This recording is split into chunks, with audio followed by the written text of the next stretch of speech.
Puji Tuhan, saya sampaikan selamat sore buat kita semua dan salam sejahtera dalam Tuhan Yesus Kristus. Shalom. Sungguh bersyukur kita boleh kembali bersama-sama beribadah sudah di minggu yang keempat di bulan April ini. Kita percaya kalau kita boleh ada sampai sekarang dalam keadaan baik, semua karena berkat Tuhan. Mari kita akan merenungkan firman Tuhan. Dalam ibadah itu ada setidaknya dua hal yang sangat penting. Yang pertama kita bicara kepada Tuhan, kita menyembah Tuhan, kita memuliakan Tuhan. Tapi hal yang lebih penting adalah mendengarkan suara Tuhan. Karena firman itu adalah pelita bagi kaki kita dan terang bagi jalan kita. Kita membutuhkan firman untuk menuntun langkah hidup kita setiap hari. Tanpa firman, tanpa Tuhan berjalan bersama-sama dengan kita tidak dapat berbuat apa-apa. Mari malam hari ini saya mengajak kita semua untuk belajar tentang iman yang hidup. Iman yang hidup. Ya, saya memberi judul dengan tanda tanya, iman yang hidup atau iman yang mati. Kita akan membaca lagi di dalam Injil Matius pasal 7 ayat 21 sampai 27. Kalau tadi pagi saya ambil dari surat Yakobus pasal 1 ayat 22. Sekarang kita membaca Matius pasal 7 ayat 21 sampai 27. Ayat-ayat ini akan mengajar kita tentang iman yang hidup. Ya. Saya akan membaca untuk kita sekalian, demikian firman Tuhan. Bukan setiap orang yang berseru kepadaku, Tuhan, Tuhan, akan masuk ke dalam kerajaan sorga, melainkan dia yang melakukan kehendak Bapa-Ku yang di sorga. Pada hari terakhir, banyak orang akan berseru kepadaku, Tuhan, Tuhan, bukankah kami bernubuat demi nama-Mu, dan mengusir setan demi nama-Mu, dan mengadakan banyak mujizat demi nama-Mu? Pada waktu itulah aku akan berterus terang kepada mereka dan berkata, aku tidak pernah mengenal kamu. Enyahlah daripadaku, kamu sekalian pembuat kejahatan. Setiap orang yang mendengar perkataanku ini dan melakukannya, ia sama dengan orang yang bijaksana yang mendirikan rumahnya di atas batu. Kemudian turunlah hujan dan datanglah banjir, lalu angin melanda rumah itu. Tetapi rumah itu tidak rubuh sebab didirikan di atas batu. Tetapi setiap orang yang mendengar perkataanku ini dan tidak melakukannya, ia sama dengan orang yang bodoh yang mendirikan rumahnya di atas pasir. Kemudian turunlah hujan dan datanglah banjir. Lalu angin melanda rumah itu sehingga rubuhlah rumah itu dan hebatlah kerusakannya. Haleluya. Puji Tuhan. Beberapa minggu belakangan ini kita telah belajar tentang perjumpaan dengan Kristus yang hidup. Ya, kita bersyukur bahwa Kristus, Yesus Tuhan kita, tidak hanya mati memikul dosa-dosa kita di kayu salib, tetapi dia juga telah bangkit untuk membenarkan kita. Amin. Kita tahu bahwa kematian tanpa kebangkitan itu merupakan tragedi. Tetapi kebangkitan Kristus telah menyatakan kepada kita bahwa korbannya dikenan oleh Allah, dan dia menjadi pengharapan bagi kita semua untuk mengalami kebangkitan dari antara orang mati. Kita juga sudah belajar bersama-sama bagaimana Kristus yang bangkit itu dia berkenan menjumpai kita secara pribadi. Melalui pengalaman Maria Magdalena, melalui pengalaman para rasul. Orang yang berjumpa dengan Kristus yang bangkit hidupnya tidak mungkin sama. Diubahkan, dipulihkan. Bahkan minggu yang lalu kita belajar bersama-sama, orang yang telah berjumpa dengan Kristus yang bangkit tidak bisa menahan dirinya untuk tidak bersaksi. Kita belajar ketika Petrus ditangkap oleh karena kesaksiannya, oleh karena pemberitaan firman, dan baru saja dia dipakai oleh Tuhan untuk menyembuhkan seorang yang lumpuh. Tetapi dia berkata melalui pertolongan Roh Kudus, pikirkan sendiri, lebih baik taat kepada manusia atau taat kepada Allah. Dan tidak mungkin kami diam dan tidak memberitakan apa yang kami saksikan. Bapak Ibu, ini satu kebenaran yang sangat luar biasa. Hal itu terjadi karena Kristus yang kita imani bukanlah sekedar konsep. Karena Kristus yang kita ikuti bukan sekedar ajaran. Kristus adalah pribadi Allah sendiri yang telah mati dan bangkit, yang bekerja di dalam kehidupan kita, yang berkenan menyertai kita. Dan sore hari ini, firman Tuhan membawa kita kepada satu pertanyaan yang lebih dalam, yang lebih tajam, dan lebih jujur. Mungkin ini adalah pertanyaan yang kurang enak didengar, tetapi ini sangat menyehatkan bagi kehidupan rohani kita. Jika kita benar-benar telah berjumpa dengan Kristus yang hidup itu, mengapa hidup kita seringkali tidak berubah? Kalau kita sungguh-sungguh telah bertemu dengan Yesus yang bangkit itu, kenapa kita masih hidup di dalam dosa? Kenapa tidak ada perubahan karakter? Kenapa tidak ada sukacita? Kenapa tidak ada damai sejahtera? Kenapa tidak ada pemulihan dalam hidup ini? Ini pertanyaan yang sangat penting yang harus kita jawab dengan baik. Karena disinilah kita masuk kepada satu kenyataan yang sangat serius dalam kehidupan banyak orang yang mengaku Kristen. Ada orang yang merasa sudah percaya, sudah berjumpa dengan Tuhan, sudah dekat dengan Tuhan, bahkan setia beribadah, aktif melayani, tetapi ternyata hidupnya tidak mencerminkan Kristus. Tidak berbuah-buahkan kebenaran. Tidak ada kasih, tidak ada sukacita, tidak ada damai sejahtera. Tidak ada kesabaran. Manusia lama masih menguasai hidupnya. Bapak Ibu, perjumpaan yang sejati dengan Yesus itu selalu menghasilkan perubahan. Amin. Kita ingat bagaimana Maria Magdalena dari penuh duka cita, penuh kesedihan, berganti dengan sukacita. Petrus, Yohanes yang dulunya penakut, bersembunyi. Bahkan Petrus mengkhianati Yesus, menyangkal Yesus. Akhirnya dia menjadi pribadi yang berbeda, berani memberitakan firman, menjadi seorang rasul yang dipakai oleh Tuhan dengan luar biasa. Itu sebabnya jika tidak ada perubahan di dalam kehidupan kita, setelah kita mengaku berjumpa dengan Yesus, maka kita perlu bertanya dalam hati kita, apakah kita benar-benar mengalami perjumpaan dengan Yesus yang bangkit itu? Apakah kita benar-benar mengalami persekutuan dengan Yesus? Dan firman Tuhan sore hari ini mengajak kita untuk melihat dengan jujur, iman seperti apa yang kita miliki sekarang ini. Apakah iman kita adalah iman yang hidup? Iman yang menuntun kepada persekutuan yang benar dengan Allah? Apakah iman kita adalah iman yang menyelamatkan? Atau sebenarnya iman kita adalah iman yang mati, saudara? Tadi pagi saya kemukakan dari Yakobus pasal 1. Iman yang mati adalah iman yang tidak menghasilkan perubahan hidup. Iman yang tidak disertai dengan perbuatan. Bapak Ibu, ada satu bahaya yang sangat besar dalam kehidupan orang percaya. Kalau kita merasa memiliki iman yang hidup, padahal sebenarnya iman kita adalah iman yang mati. Ini bahaya.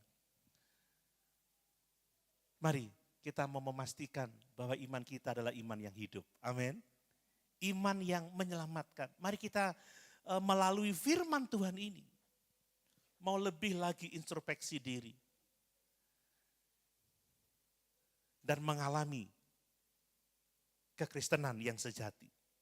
Yang pertama Bapak Ibu, saya mau menjelaskan dari ayat-ayat ini bahwa ternyata pengakuan tanpa ketaatan itu adalah kesesatan. Ya. Ayat 21. Ya, kita membaca, bukan setiap orang yang berseru kepadaku Tuhan, Tuhan, orang yang mengaku bertuhankan Yesus seperti itu akan masuk ke dalam kerajaan surga, melainkan dia yang melakukan kehendak Bapakku yang di surga. Jadi pengakuan berseru Tuhan, Tuhan tanpa ketaatan kepada kehendak Allah itu sebuah kesesatan. Bapak Ibu, ini pernyataan yang sangat mengejutkan. Ini pernyataan yang bahkan saya katakan mengguncang dasar keyakinan banyak orang. Ini bukan pernyataan yang ditujukan kepada orang yang tidak percaya. Bukan. Ini adalah pernyataan yang ditujukan kepada mereka yang mengenal kata Tuhan. Yang mengenal istilah Tuhan. Ini ditujukan kepada orang yang berseru kepada Yesus. Tuhan, Tuhan. Bahkan adalah orang-orang yang memiliki ekspresi rohani. Tetapi Yesus berkata, tidak semua dari mereka yang berseru Tuhan, Tuhan itu masuk dalam kerajaan Allah. Wow, serius banget Bapak Ibu. Ini realitas yang sangat mengejutkan. Ini realitas yang sangat mengguncangkan. Tidak semua orang yang mengaku Yesus Tuhan itu diselamatkan.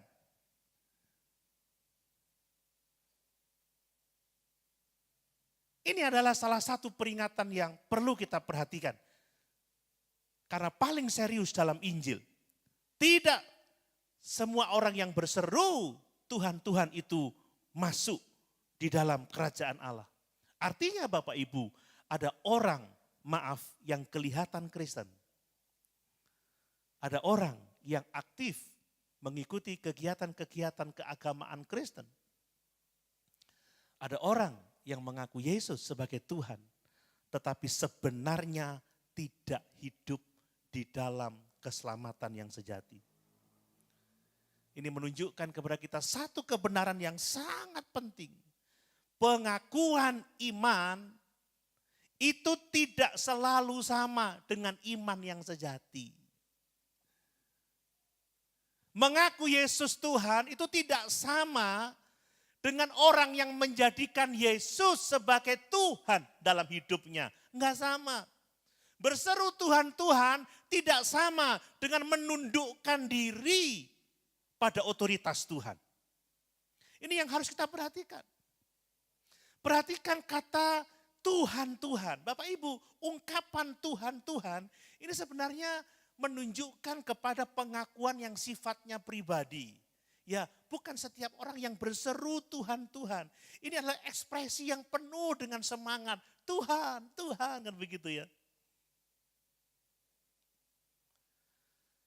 Waktu saya mendengarkan khotbah, ya, ada yang mengatakan di Korea itu kalau orang mau berdoa dia menyebut Tuhan, Tuhan, Tuhan, Tuhan, Tuhan gitu. Ini semangat, ini ekspresi penuh semangat. Bahkan ini bisa menunjukkan pengalaman rohani seseorang. Nah, dalam konteks Yahudi Bapak Ibu, menyebut Tuhan itu berarti mengakui otoritasnya sebagai Tuhan. Tetapi banyak orang yang menyebut Yesus Tuhan tetapi enggak mengakui otoritasnya sebagai Tuhan. Itu yang disebut dengan iman yang mati. Yesus menyingkapkan satu hal Bapak Ibu, pengakuan dengan mulut itu seringkali tidak menjamin ketundukan pada otoritas. Pengakuan dengan mulut seringkali tidak menjamin ketaatan seseorang kepada Tuhannya. Ini kebenaran yang harus kita pahami. Ya, di dalam Roma pasal 10 ayat yang ke-9 dikatakan, barang siapa yang berseru akan diselamatkan itu benar, tetapi harus dipahami secara utuh. Seruan itu harus disertai dengan pengakuan dan ketundukan kepada otoritas.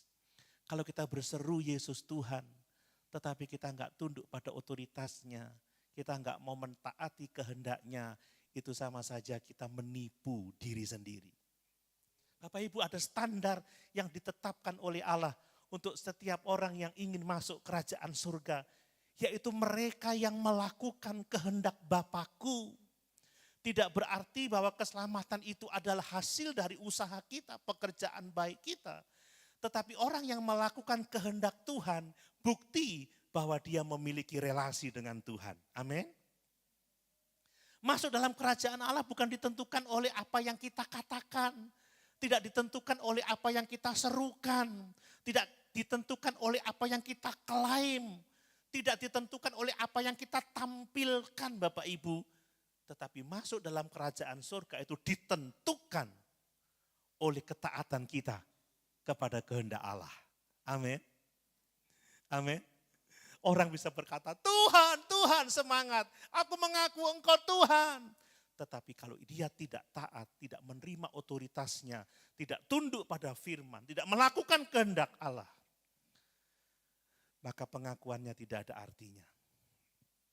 Bapak Ibu, ketaatan itu mutlak harus kita lakukan kalau kita mengaku Yesus adalah Tuhan. Amin. Makanya kekristenan yang sekedar di mulut itu bahaya Bapak Ibu ya. Ya, banyak orang bisa menyanyi Yesus Tuhan, mulialah namamu, tapi enggak memuliakan Tuhan dalam kehidupan sehari-hari.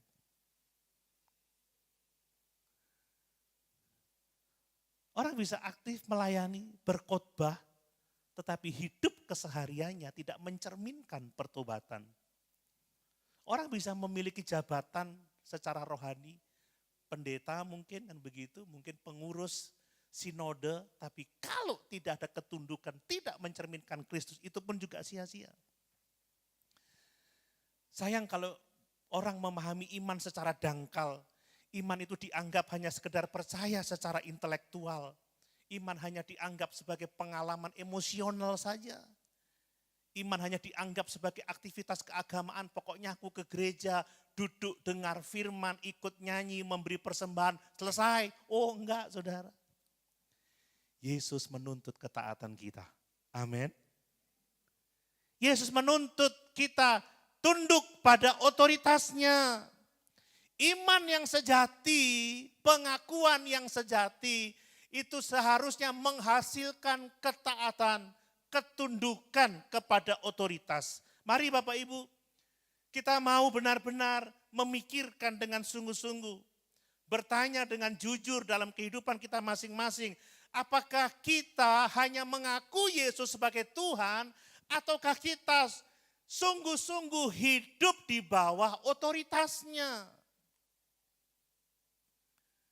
Apakah kita berseru Yesus adalah Tuhan, ataukah kita sungguh-sungguh tunduk kepada kehendaknya? Sekali lagi, ada perbedaan besar antara mengatakan Yesus Tuhan dan menjadikan Yesus Tuhan atas kehidupan kita. Seseorang bisa mengatakan Yesus Tuhan atau menyanyikan Yesus Tuhan, tetapi dia tetap mengatur hidupnya sendiri. Tidak mau diatur oleh Tuhan, tidak mau taat pada firman. Seorang bisa berdoa, tetapi tetap juga tidak mencerminkan Kristus. Itulah yang kata Yakobus disebut sebagai penipuan. Orang yang mengaku percaya, tetapi tidak taat, dia sedang menipu dirinya sendiri. Bapak Ibu, saya mau menegaskan, mengaku Yesus sebagai Tuhan itu artinya kita harus tunduk kepada otoritasnya. Mengakui keilahiannya, menyerahkan hidup sepenuhnya kepada Yesus. Sehingga pengakuan tanpa ketundukan itu kontradiksi. Yesus tidak hanya ingin kita akui sebagai Tuhan kita, tetapi Yesus ingin kita taat kepadanya. Amin. Yesus ingin kita dengar-dengaran pada firman-Nya. Yesus ingin kita melakukan kehendak Allah. Ini bukan sekedar peringatan yang sifatnya ringan. Karena ini menyangkut keselamatan kekal. Orang yang mengaku tanpa taat, mungkin dia merasa aman, mungkin dia merasa benar, mungkin dia merasa oke-oke saja. Tetapi sesungguhnya dia sedang dalam bahaya yang sangat besar. Bapak Ibu, ini lebih berbahaya daripada orang yang sadar bahwa hidupnya jauh dari Tuhan. Kalau orang sadar bahwa hidupnya jauh dari Tuhan, itu jauh lebih baik kalau dia bertobat dan mencari Tuhan. Tetapi kalau orang merasa dekat dengan Tuhan, tetapi tidak sungguh-sungguh taat, tidak sungguh-sungguh tunduk pada otoritasnya, ini bahaya. Ini yang menuntun kepada penghukuman. Mari Bapak Ibu, Yesus tidak hanya memanggil kita untuk berseru, Tuhan, Tuhan. Tetapi Yesus memanggil kita untuk kita tunduk kepada otoritasnya. Amin. Taat pada firman-Nya. Tuhan tidak hanya memanggil kita untuk menjadi Kristen secara identitas saja, tetapi memiliki kehidupan yang taat kepada Yesus. Ini yang dikehendaki oleh Tuhan. Sekali lagi, keselamatan memang oleh anugerah saja. Tetapi iman yang menyelamatkan selalu iman yang disertai dengan perbuatan. Amin. Ketaatan kita adalah bukti bahwa kita sudah diselamatkan. Bukan sebagai usaha untuk kita diselamatkan. Hal yang kedua Bapak Ibu. Dari ayat-ayat ini kita bisa memahami bahwa ternyata pelayanan tanpa hubungan yang benar dengan Allah itu adalah kehilangan keselamatan. Kehilangan pengharapan, kehilangan kehidupan yang kekal. Kita membaca di ayat 22 dan 23. Pada hari terakhir banyak orang akan berseru kepadaku, Tuhan, Tuhan, bukankah kami bernubuat demi namamu? Ini bicara soal pelayanan. Dan mengusir setan demi namamu, dan mengadakan banyak mujizat demi namamu juga. Pada waktu itulah aku akan berterus terang kepada mereka dan berkata, aku tidak pernah, garis bawah ini, aku tidak pernah mengenal kamu, enyahlah daripadaku, kamu sekalian pembuat kejahatan. Perhatikan baik-baik, ini adalah bicara tentang pelayanan. Yang berbicara bukan orang Kristen biasa. Mereka loh bernubuat, mereka mengusir setan, mereka melakukan mujizat. Dapat dikatakan mereka adalah orang-orang yang sangat rohani, aktif dalam pekerjaan Tuhan. Tetapi respon Yesus sangat mengejutkan. Dia berkata, aku tidak pernah mengenal kamu. Enyahlah daripadaku, kamu sekalian pembuat kejahatan. Bapak Ibu yang dikasih oleh Tuhan Yesus, ini adalah realitas yang menggetarkan. Ya. Tadi saya ngobrol sama Bapak Chongsen di depan, wah ini Om Don ini sibuk banget ya, riwa-riwi jauh, pelayanan aktif, pelayanan sana. Saya besok masih lagi harus menguji calon-calon pendeta Bapak Ibu ya. Maksudnya mengawasi, soal ujiannya sudah ada. Menyeleksi mereka. Masih lagi harus survei, mengurusi mukernas. Lalu kalau saya nggak punya hubungan yang benar dengan Tuhan, semuanya itu sia-sia loh Bapak Ibu. Ngeri saya. Tapi saya menjadi bersyukur melihat membaca ayat-ayat ini. Itu menjadi peringatan bagi saya untuk saya perhatikan dengan sungguh-sungguh. Jangan sampai aktivitas rohani saya yang begitu luar biasa, ternyata hasilnya nol besar. Karena Tuhan lebih melihat hubungan daripada aktivitas. Amin. Tapi orang yang aktif dalam relasi dengan Dia, kata Rasul Paulus, jerih payahmu tidak pernah sia-sia. Jerih payahmu tidak pernah sia-sia. Bapak Ibu, ini peringatan yang paling keras. Yesus tidak berkata, aku dulu mengenal kamu, tetapi sekarang aku tidak kenal kamu lagi. Enggak, dia tidak berkata seperti itu. Tetapi dia berkata, aku tidak pernah mengenal kamu. Apa maksudnya? Aku tidak pernah mengenal kamu. Artinya Bapak Ibu, sejak awal orang-orang yang bernubuat ini, orang-orang yang melakukan mujizat ini, tidak ada hubungan yang sejati dengan Yesus. Karena Yesus mengatakan, aku tidak pernah kenal kamu. Bayangkan, orang melayani tetapi tidak pernah dikenal oleh Tuhan. Sejak awal mereka tidak hidup dalam hubungan yang benar dengan Kristus. Sekalipun mereka melakukan hal-hal rohani. Ini menunjukkan satu kebenaran yang sangat penting. Bapak Ibu, ternyata kegiatan-kegiatan kerohanian itu tidak sama dengan hubungan rohani. Ada banyak orang aktif tetapi tidak terhubung dengan Tuhan. Makanya tadi pujian luar biasa. Pada waktu Allah tidak mau berjalan bersama-sama dengan bangsa Israel. Dan Allah ingin menjadikan Musa sebagai umatnya. Musa tidak mau. Tuhan, apa kata orang kalau engkau meninggalkan Israel? Kami tidak mau berjalan tanpa Tuhan. Kalau Tuhan tidak beserta, kami tidak mau. Ini loh, banyak orang aktif tapi tidak disertai Tuhan. Itu nyaman saudara, tapi itu bahaya besar. Amin. Karena yang penting bukan ramenya kegiatan, yang penting kehadiran Tuhan di dalam kehidupan kita.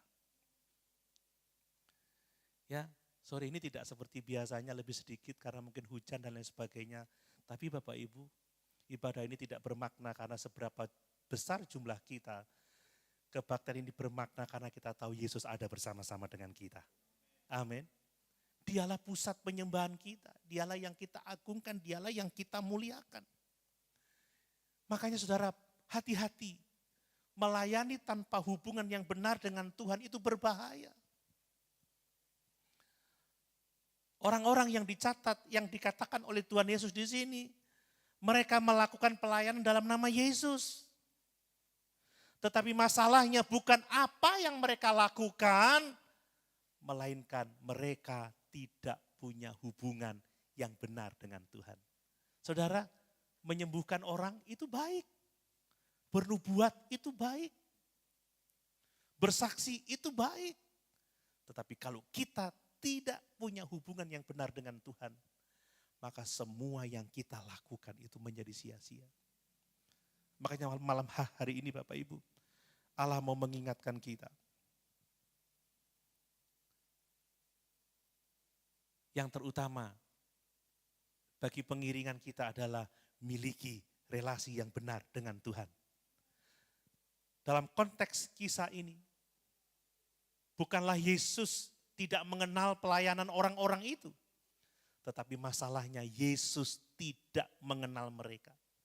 Masalahnya ada pada hubungan, bukan pada aktivitas, bukan pada kegiatan. Makanya orang boleh punya aktivitas, orang boleh punya banyak kegiatan.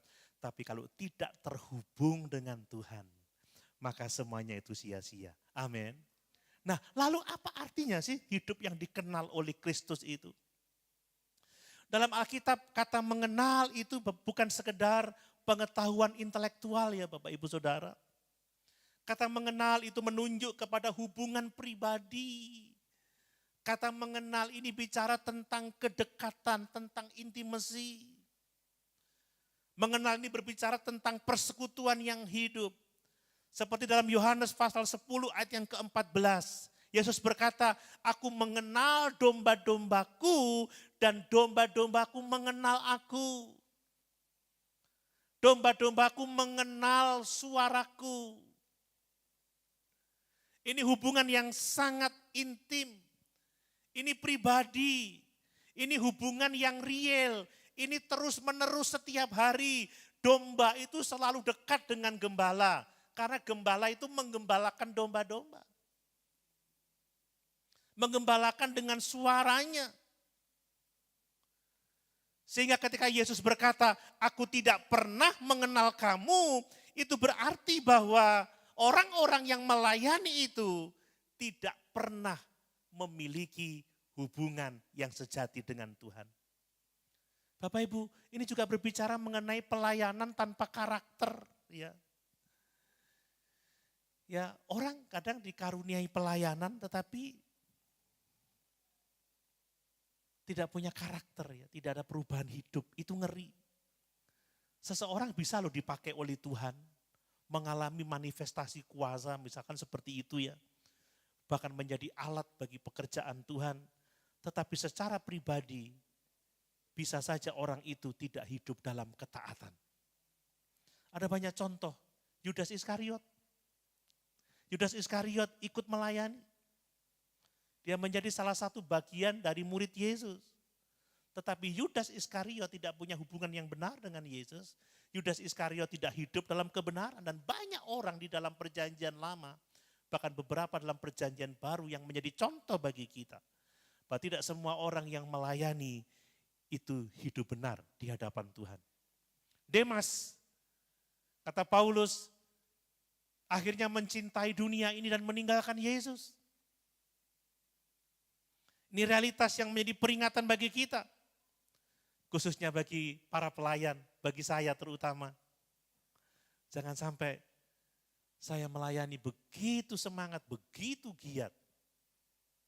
Tetapi tidak punya hubungan yang benar dengan Tuhan. Mari Bapak Ibu, bagian firman Tuhan ini menegur kita dengan sangat serius. Jangan sampai kita sibuk melayani tetapi tidak hidup dalam kedekatan dengan Yesus. Jangan sampai kita sekedar aktif tetapi kita jauh dari persekutuan yang benar dengan Allah kita. Jangan sampai kita melakukan banyak hal untuk Tuhan tetapi kita tidak hidup bersama-sama dengan Tuhan. Ini sangat mungkin terjadi. Pelayanan bisa hanya menjadi sekedar rutinitas, kebiasaan, bahkan mungkin itu identitas kita.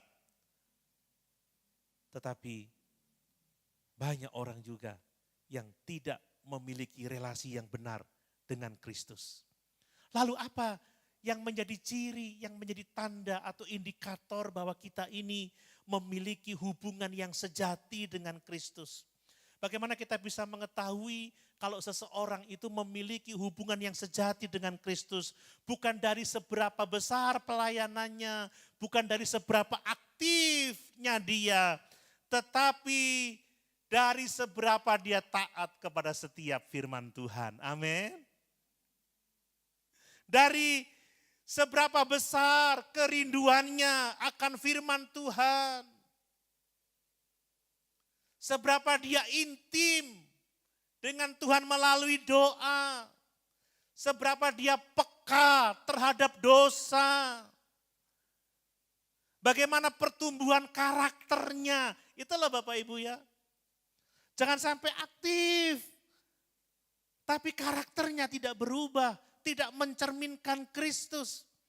Karena relasi dengan Yesus yang bangkit itu selalu mengerjakan perubahan hidup, selalu mengerjakan pemulihan, kelahiran kembali.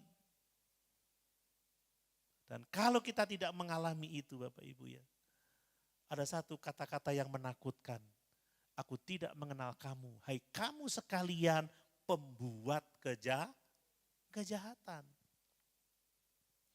Ini sangat serius ya, mereka melayani, ya.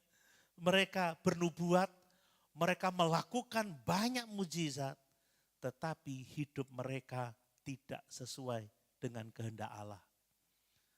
Makanya Bapak Ibu Saudara kita harus mengenal kehendak Allah, supaya kita bisa membedakan mana yang benar, mana yang salah. Amin. Mana yang sempurna, mana yang berkenan kepada Allah, mana yang tidak. Artinya pelayanan yang banyak itu tidak bisa menutupi ketidaktaatan kita. Yesus tahu persis. Paulus juga mengatakan di dalam Filipi ada banyak orang yang ingin memperberat hidupnya di penjara dengan cara apa? Memberitakan Yesus dengan maksud-maksud jahat. Memberitakan Yesus dengan maksud-maksud yang tidak benar kan seperti itu. Ada. Berkhotbah tetapi tujuannya untuk memanipulasi jemaat.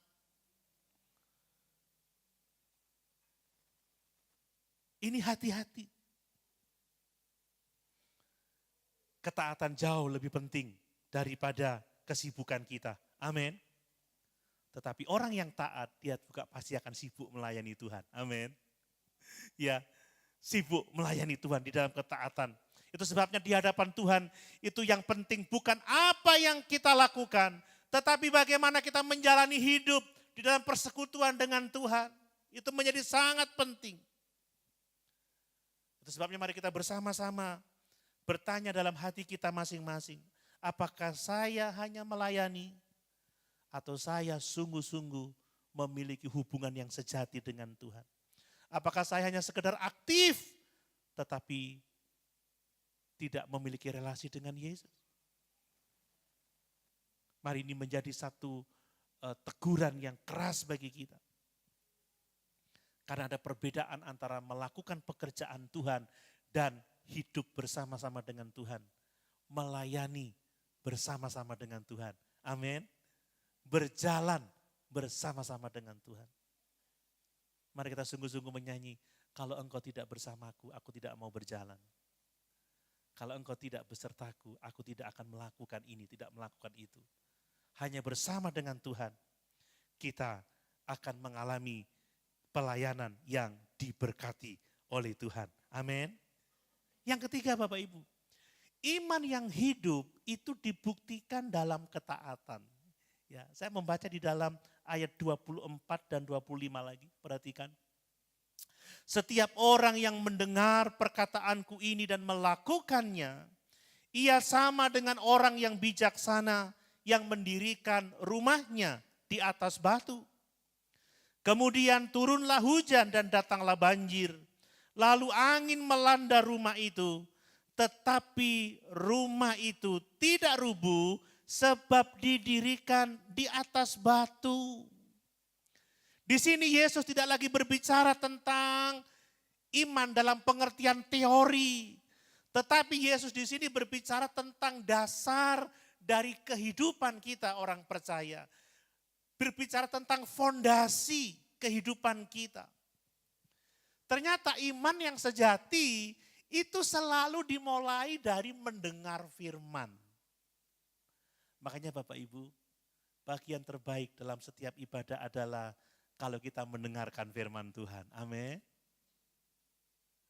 Saya bersyukur karena buku saya bukan sekadar khotbah itu bisa diterima dan diterbitkan di salah satu penerbit di Malang, Pustaka Salomo. Bukan sekadar khotbah.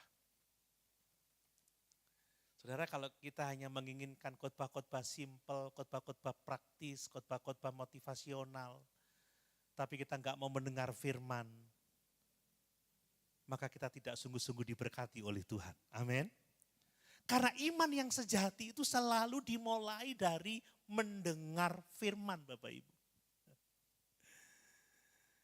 Ya, nah kalau khotbah-khotbahnya motivasi, sifatnya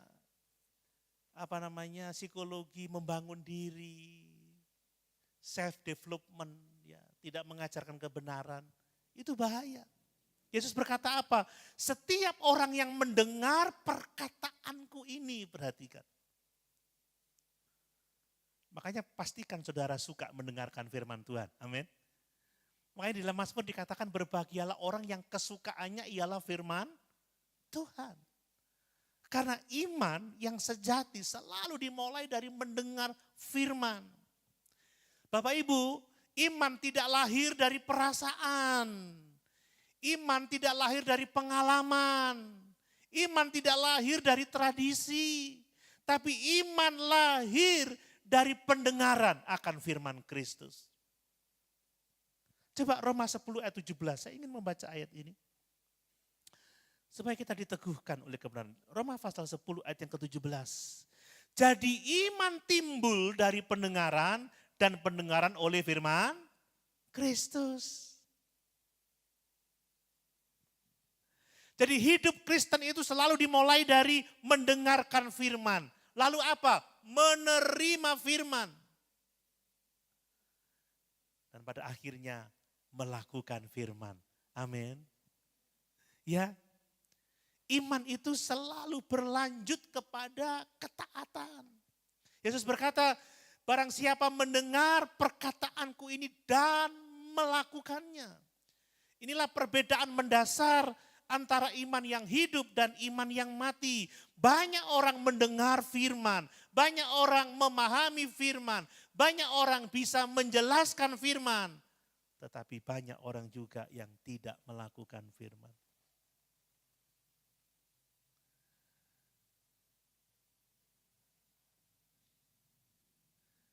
Makanya kita harus hati-hati. Amin Bapak Ibu.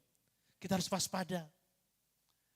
Pengetahuan tanpa ketaatan itu tidak membangun iman kita sama sekali. Itu sebabnya Yesus menegaskan orang yang bijaksana bukanlah orang yang paling banyak tahu. Tetapi orang yang bijaksana adalah orang yang paling banyak taat. Amin. Makanya mulai dari apa yang Bapak Ibu Saudara ketahui. Setiap ada nasihat firman, lakukan. Ketika ada teguran, indahkan. Ketika ada perintah, lakukan. Amin Bapak Ibu. Lebih banyak taat, itu orang bijaksana. Jangan pengetahuannya banyak tetapi taatnya sedikit. Dan Yesus membuat sebuah ilustrasi rumah sebagai gambaran kehidupan orang percaya. Rumah yang didirikan di atas batu. Rumah itu melambangkan kehidupan kita. Rumah itu berbicara tentang iman kita. Rumah itu berbicara tentang masa depan kita.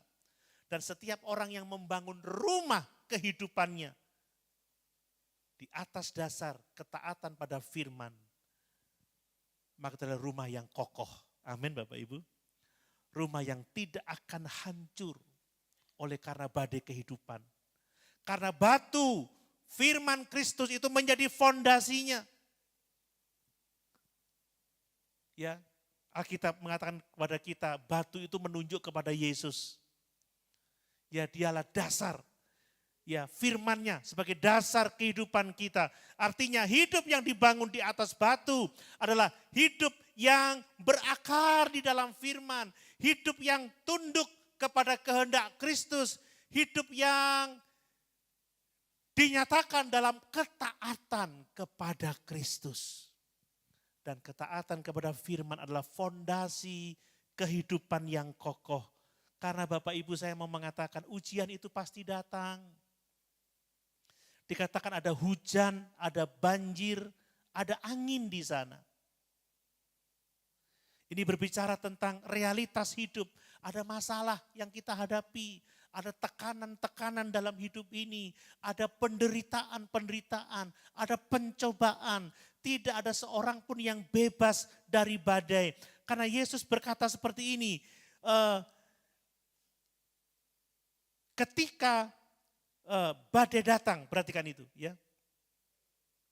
Kemudian turunlah hujan, kemudian turunlah hujan. Ya. Dia tidak berkata jika turun hujan, tidak.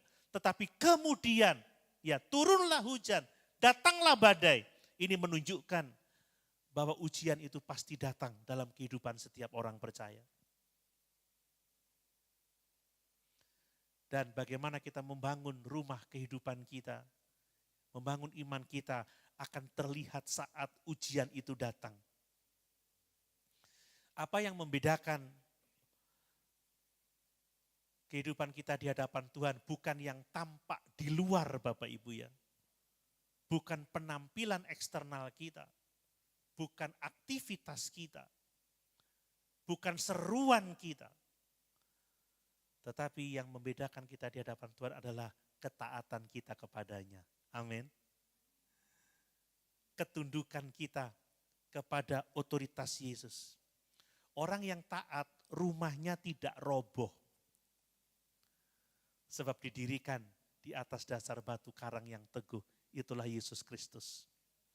Bapak Ibu, ketaatan kita hari ini kepada firman Tuhan.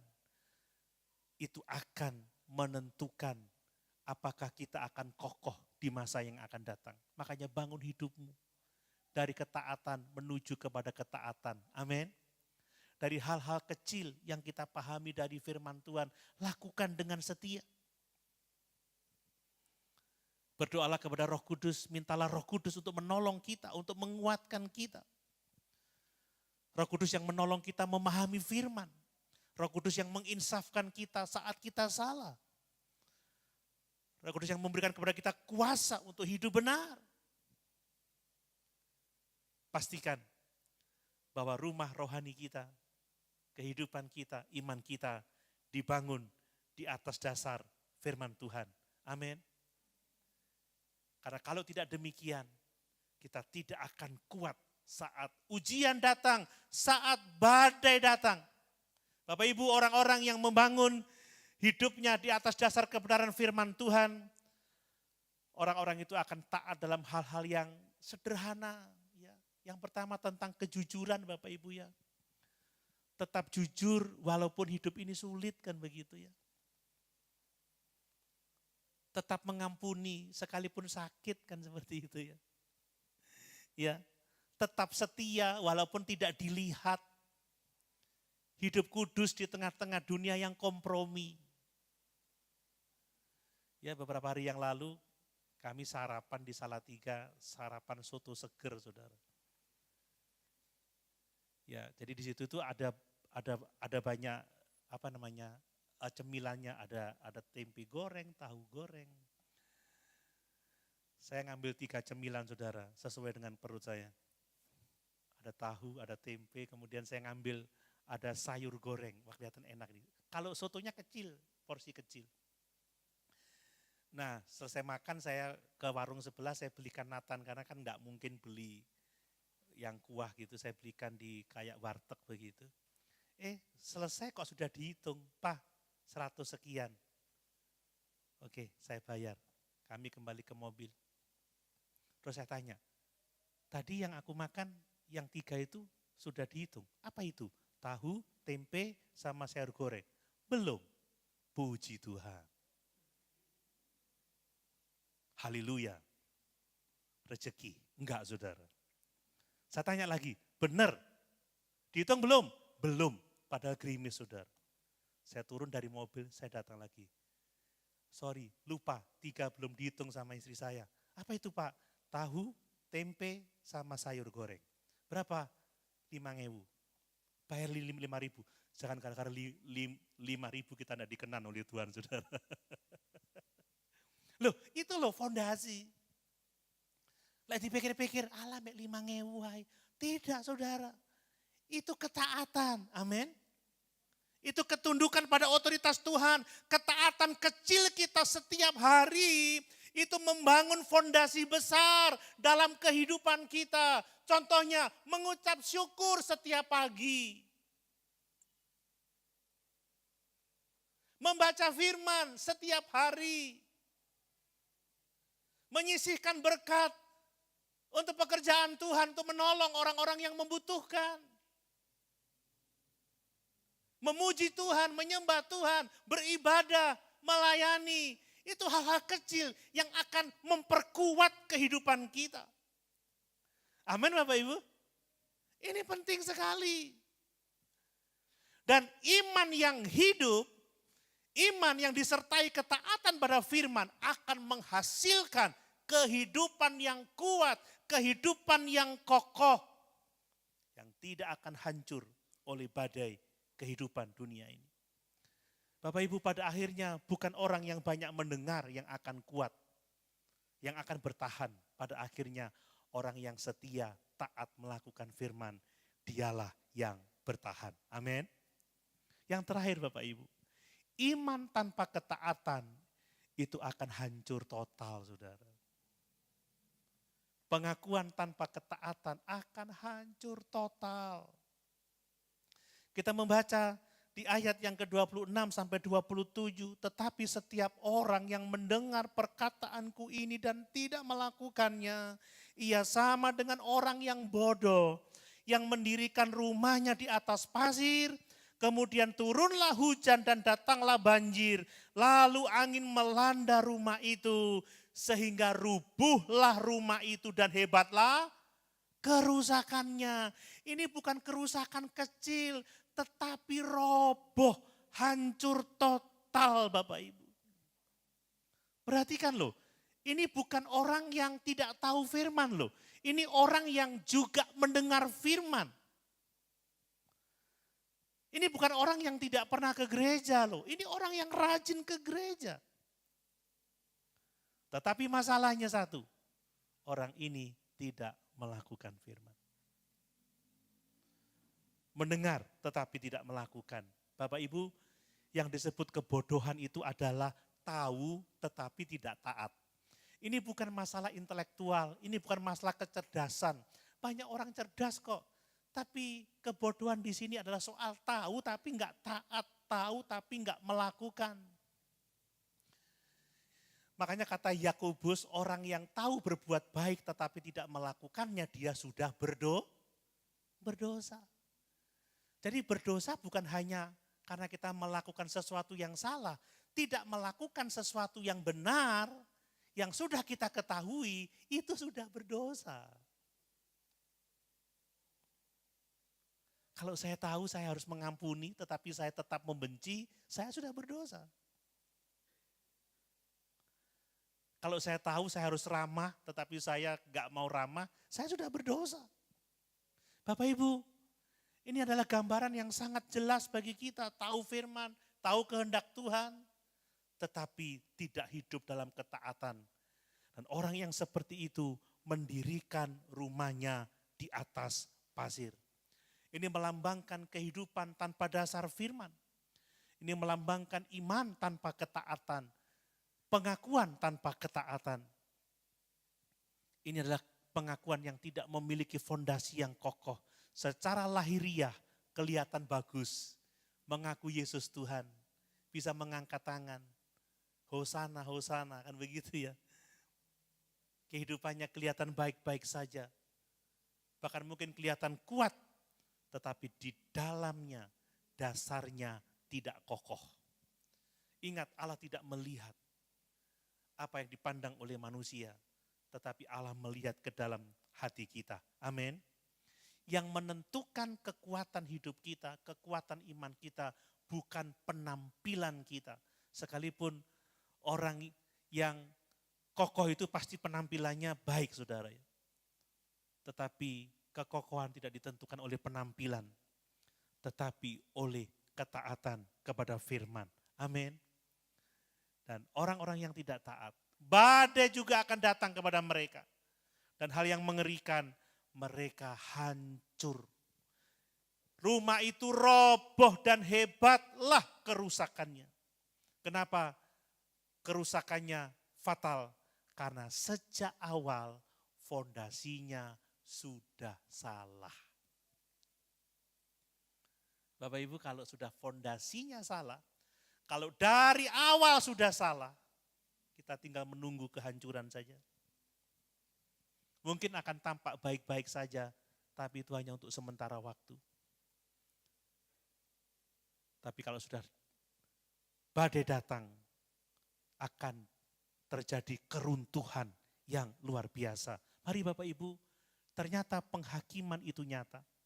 Ya, bagian ini tidak hanya berbicara tentang masalah hidup sekarang ini, tetapi ini juga berbicara tentang penghakiman kekal.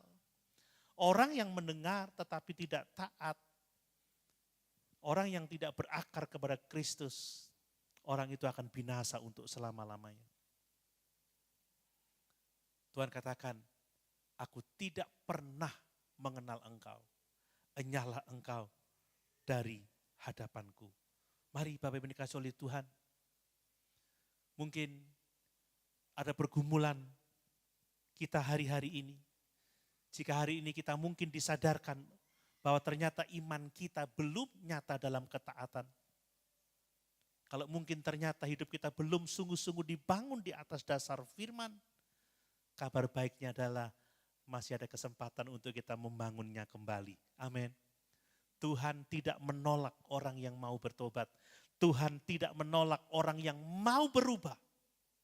Hari inilah kesempatan untuk memperbaiki dasar, untuk memperbaiki fondasi, untuk kembali kepada firman, untuk memulai hidup dalam ketaatan kepada Tuhan. Mari kita ambil keputusan bersama-sama. Jika firman Tuhan menemplak kita malam hari ini, jangan keraskan hati, tetapi mari kita bertobat. Kita mau tidak sekedar mengaku, tetapi kita mau hidup dalam otoritas Kristus. Amin. Kita mau hidup dalam ketaatan kepada Tuhan.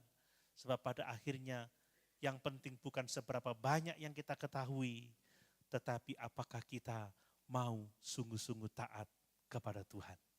Mari sama-sama kita